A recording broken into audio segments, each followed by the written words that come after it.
Imagine a place where there are no drugs to treat HIV symptoms, no antiretroviral therapy, a place where HIV infected who've been diagnosed die within a matter of months rather than years and years.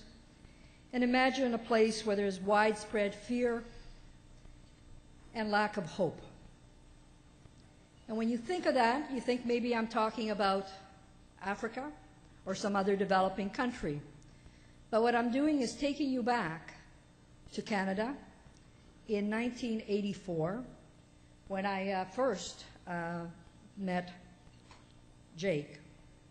I'd like to thank Carol Major and Tom Fleming for inviting me to introduce you to Jake Peters. This is really the first opportunity that I've had to openly speak about my relationship with Jake, a special relationship that was kind of in the closet, given that I met Jake about 20 years ago, and he and another courageous group of men, about 250 men, volunteered to participate in one, was Ontario's first study looking at the natural history of AIDS and ARC, because we knew next to nothing about the progression of the disease. There was no therapy, there was no medication. And for years, obviously, I couldn't talk about the fact that Jake was in the study. And I used to see him on every 3 months as part of that study for about 6 years. So we knew each other for a long, long time. And then in 1991, that study came to an end. And I would only see Jake sporadically. And gratefully that I did get an opportunity to see him at some of the conferences, but I must say there were times when he was so ill that I thought I wouldn't have an opportunity to see him again. So I really don't want to paint a horrible picture, but I wanted to give you the context that some of you younger people who haven't been in the field of HIV and AIDS may not recognize and understand. And that created a special bond among the researchers, community, and individuals living with HIV and AIDS. And that's the special bond that I have with Jake, who, even though I might not see him for years and years, the minute I see him, he's a real inspiration to me. He's an inspiration not only to myself, but to everybody who he has touched and dealt with. Because I'm proud that Jake turned what could have been a desperate situation where a lot of people would have committed suicide or abandoned life altogether, but he turned it into action, he turned it into hope for himself and others. And what he did was he took his camera and he took his talent as an artist and captured the life experiences, his own life experiences around HIV and AIDS, but also the evolution of the AIDS movement and people's lives.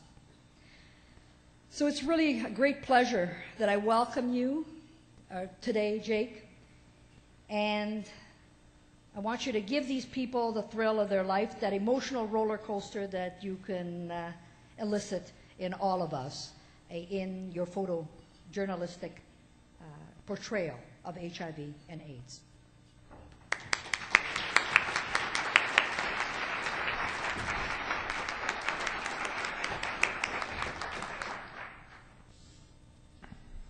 My talk tonight answers a question. And the question was, could I find a way to live with AIDS? I studied painting and drawing in the early 60s and 70s. I always wanted to be an artist.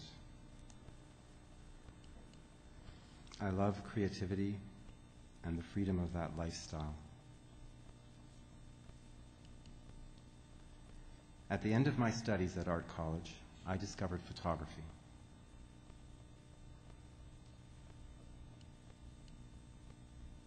And before I knew it, I was working with wonderfully interesting people.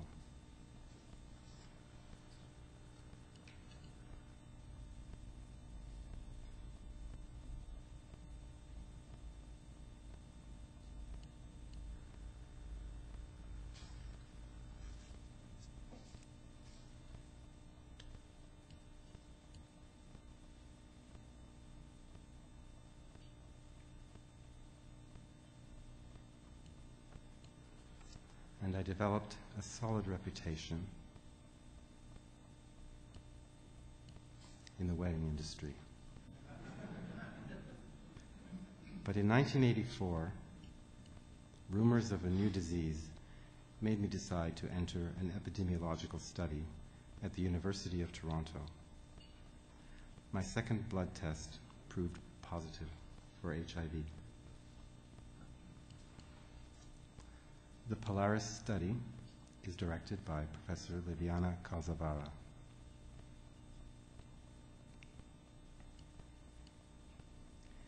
In 1989, I was encouraged to go to the 5th International AIDS Conference in Montreal by my confidant and late cousin, Dr. Andrew Zysman.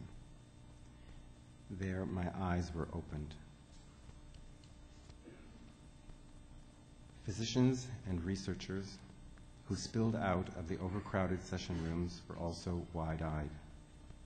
The news was not good. I befriended the Deutsche AIDS Hilfe, a German non-governmental organization which advocates safe sex to avert psychological problems from stigmatization and sexual deprivation.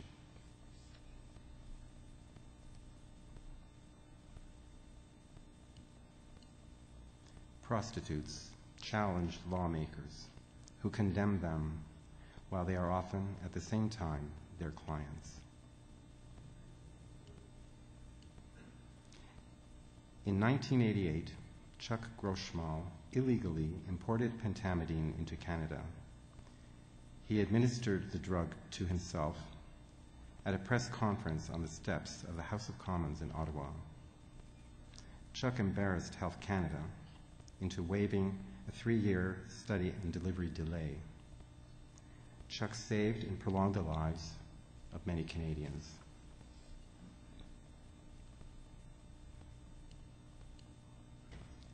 By the end of the 1980s, AIDS Memorial Candlelight Vigils became annual events in Toronto.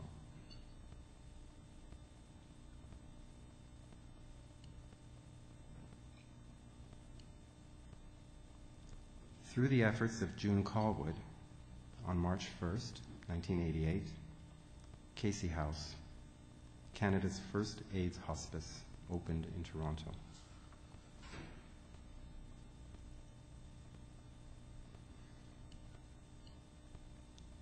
An AIDS memorial was built at Cawthra Square.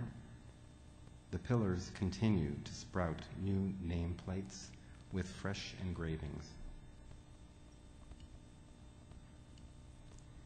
Dr. Philip Berger is among the long-time outspoken activist physicians fighting to improve health care for people living with HIV and AIDS here in Toronto and now in South Africa.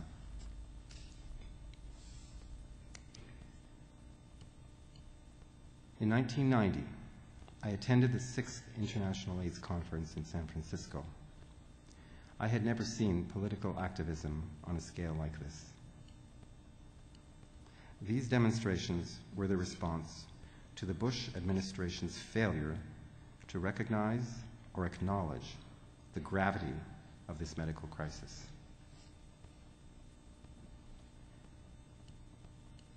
United States Senator Jesse Helms' Immigration and Naturalization Services amendments equated HIV and AIDS with tuberculosis and leprosy. Consequently, HIV-positive persons are barred from entry to the United States.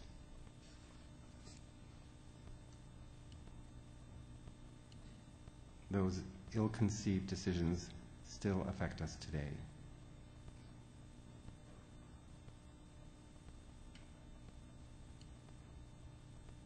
Women protested because they were being ignored in AIDS research.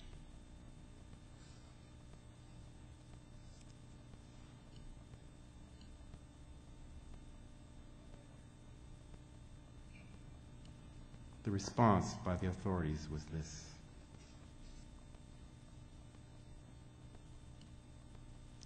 I was honored to be in the presence of great people like Dr. Jonas Salk. They inspired us with a sense of hope.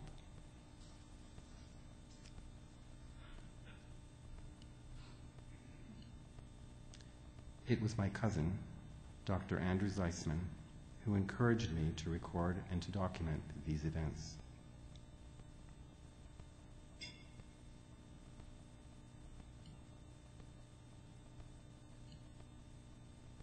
ACT UP Golden Gate met in the Castro in the early 1990s. Their mandate was to lobby for fast, effective pharmaceutical development and AIDS awareness. In those days, we were begging for access to clarithromycin.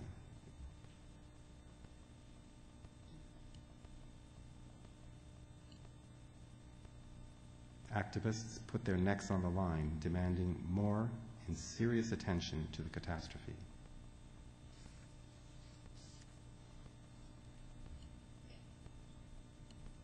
Similar demonstrations sometimes occurred in Toronto.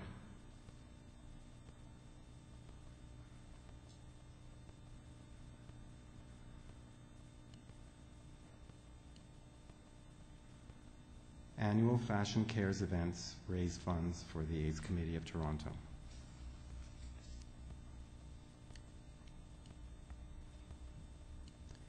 And the annual AIDS Walk involves real heroes.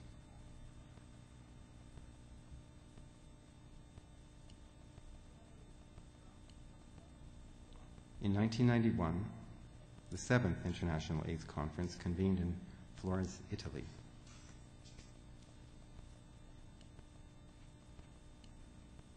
The cry for human rights of people with AIDS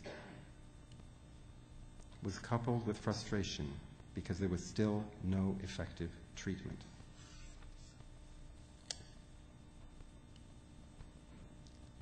There was also a plea for understanding and love.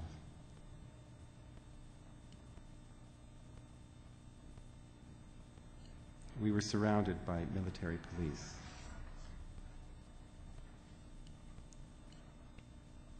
President Yoweri Museveni of Uganda shocked us when he stated that his nation's per capita budget allowed for the provision of 1 AZT capsule per annum. In Italy, images that speak to the subject are absolutely everywhere.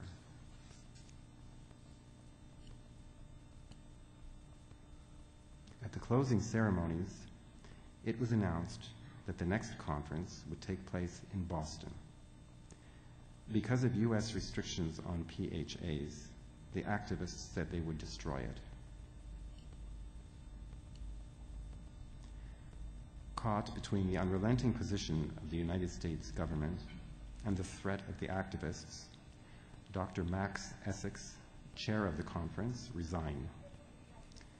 Since then, no international conference on AIDS has taken place in a country that restricts entry to people with HIV.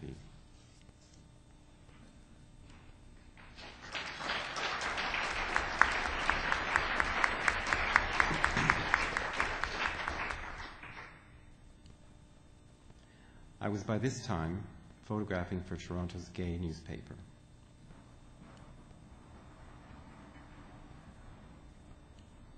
And through my work, I met other people who were also affected by AIDS.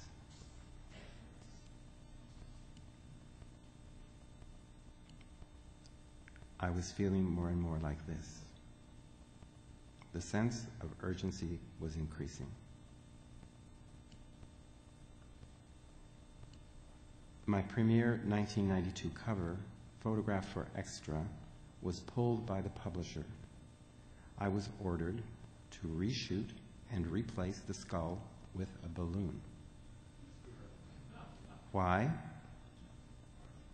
Because AIDS was bad for business.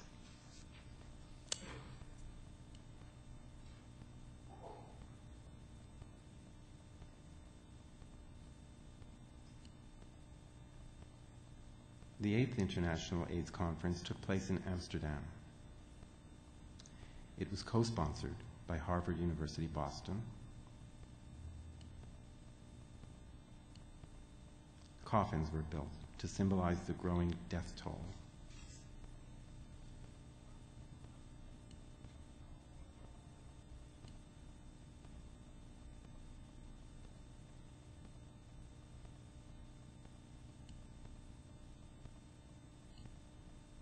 As well as the French blood contamination scandal that killed more than 13,000 people.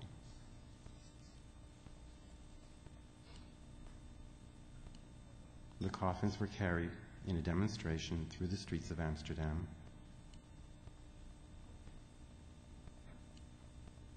And they were deposited at the doors of institutions which represent nations that behave badly. In this case, the French consulate.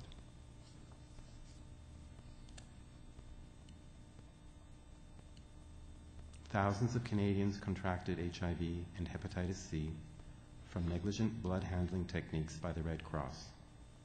You see, AIDS knows no borders.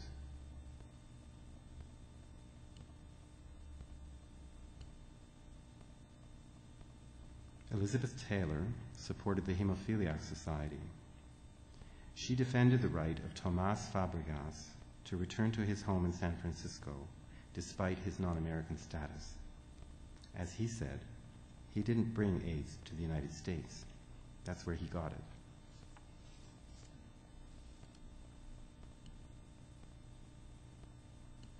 Around this time, I was on the slippery slope, watching my T cells decline.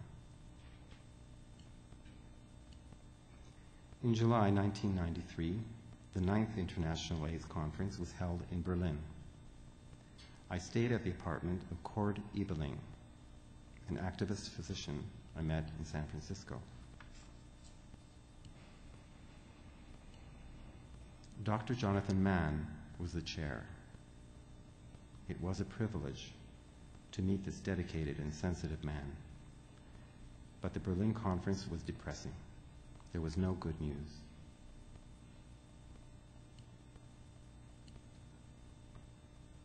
Death was suddenly coming in waves. My cousin Andrew died of PCP in October.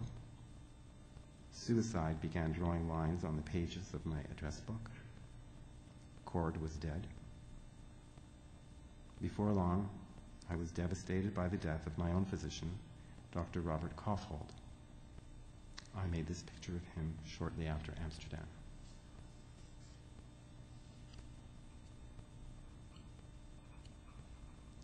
My health situation became precarious following the 10th International AIDS Conference at Yokohama in 1994, the last of the annual conferences.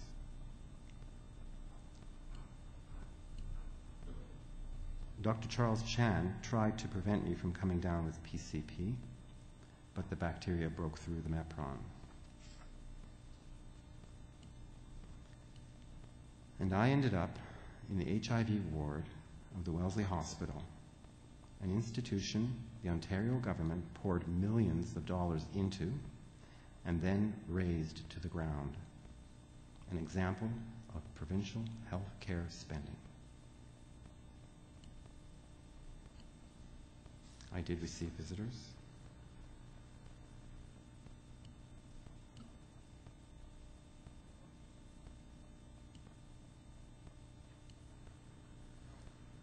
Images of death hovered around me like a child's nightmare. My poor mother went to both the Mount Sinai Hospital to look after my ailing father, and then to the Wellesley to try to comfort me. My father died in 1995 in a basement corridor of the emergency department at Mount Sinai Hospital. There was no bed for him. When I got out of the hospital in 1996, I recuperated alone at home. I withdrew. I ate sequinavir capsules with grapefruit concentrate.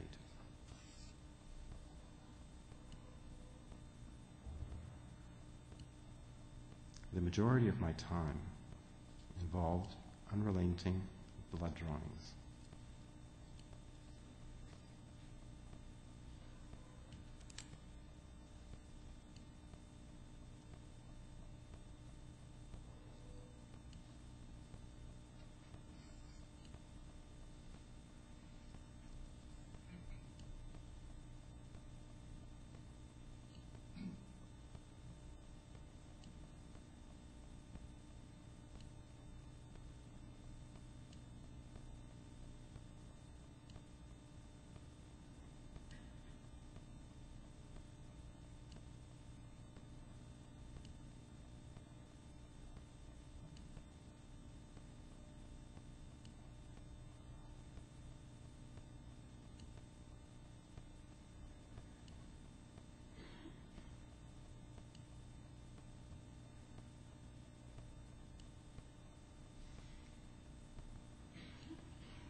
This is the AIDS Memorial in Golden Gate Park.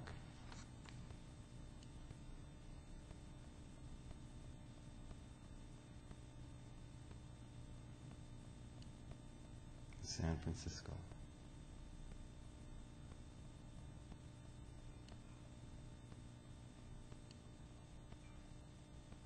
It's quiet. It's peaceful.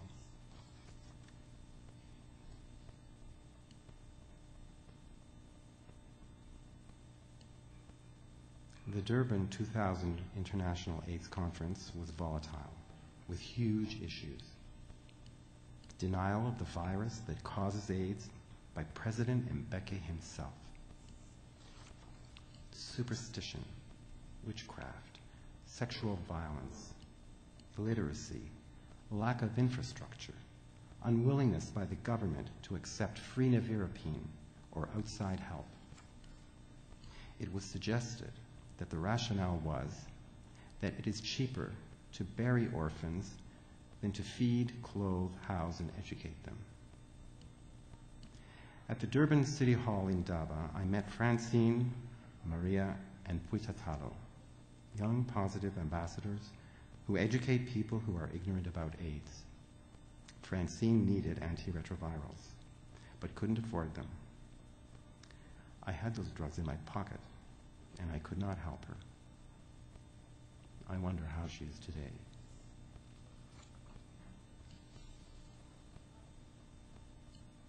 Chief Justice Cameron came out at the conference as a gay man and then told the world that he is living with HIV.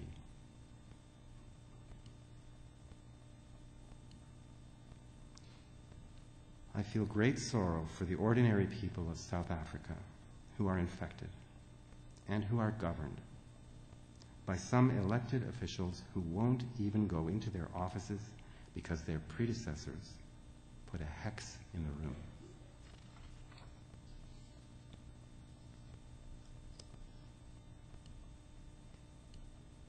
It has taken nearly 4 years since the Durban conference for the South African government to begin what they call the rollout of antiretrovirals.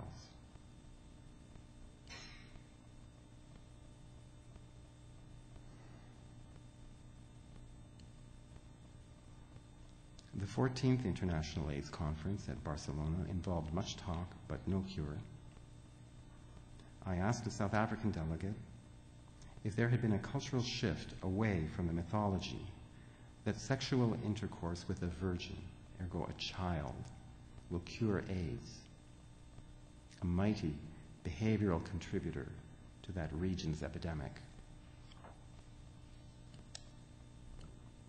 I was accused of repeating lies of the Western press who are out to paint our nation black, as she put it. I apologized if I offended her in her denial and retreated to the safety of the hors d'oeuvres. I wonder if she attended the World Leaders Plenary 2 days later and heard Dr. Pascoal Mukumbi, the Prime Minister of Mozambique, say that the rape of children must stop.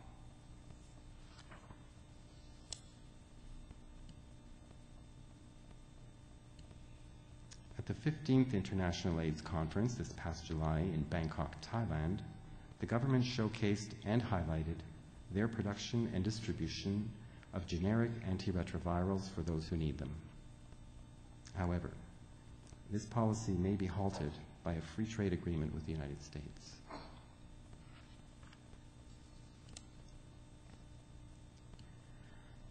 At the Bangkok AIDS Conference, I met Dr. Kabra Mebri Wakim. He can't get any antiretrovirals for his patients. Central African Republic is populated by about 3.5 million people. At least 15% of them are infected with HIV. There, last year, in 2003, at least 23,000 persons died of AIDS.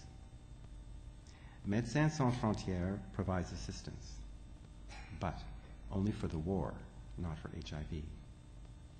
There is one HIV clinic in that country, and there is one HIV specialist in that country, and you are looking at him.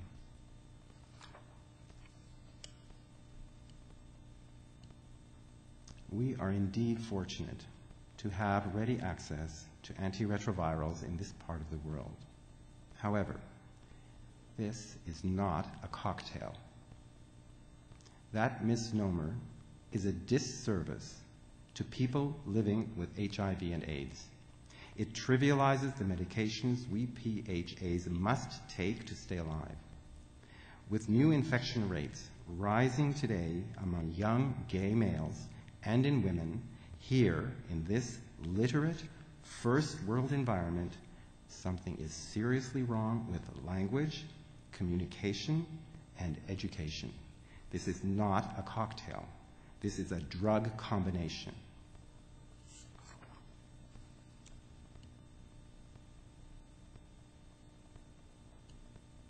The Buddha conjoins many aspects of life and death.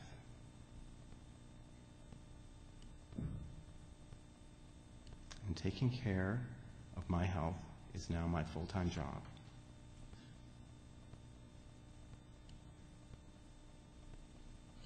Yoga has opened doors for me.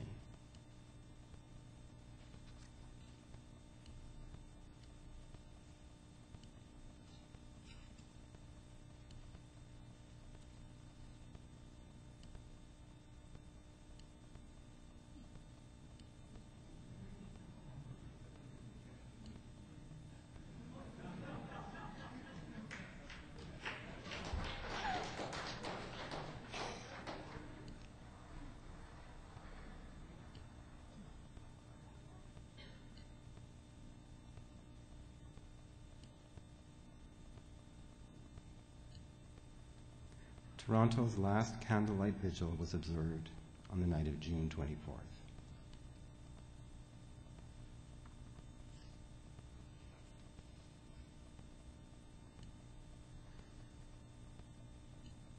I owe everything to my dear patient mother who survived the other Holocaust.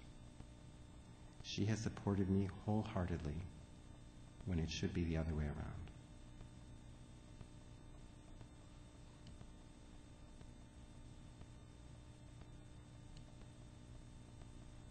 I hope we will all find the proverbial light at the end of the tunnel.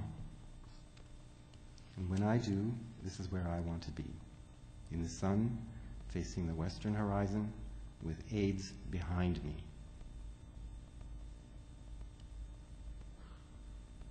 Thank you for letting me share my narrative with you. Namaste.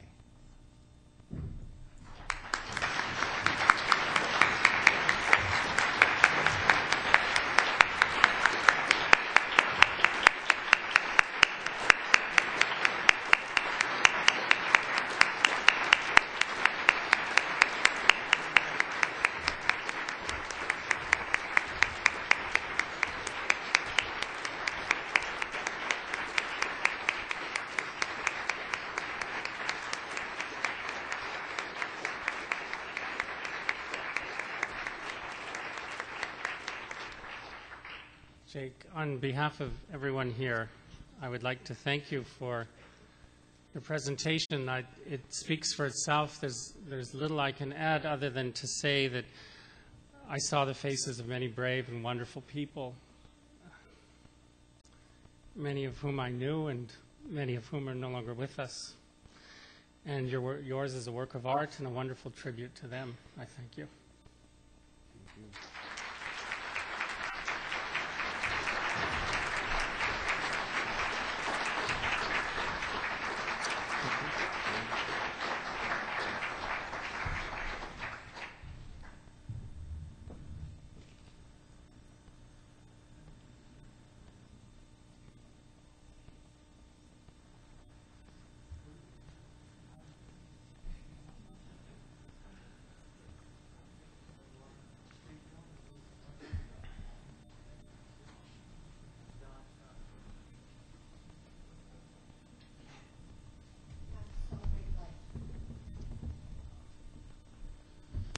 I guess, Livia, I said it just as I was thinking it. We should celebrate life, and we have a silent auction outside here that's really an opportunity for us to, again, bring the community back together outside and for us to talk to each other and celebrate all the wonderful people that are here today. So thank you.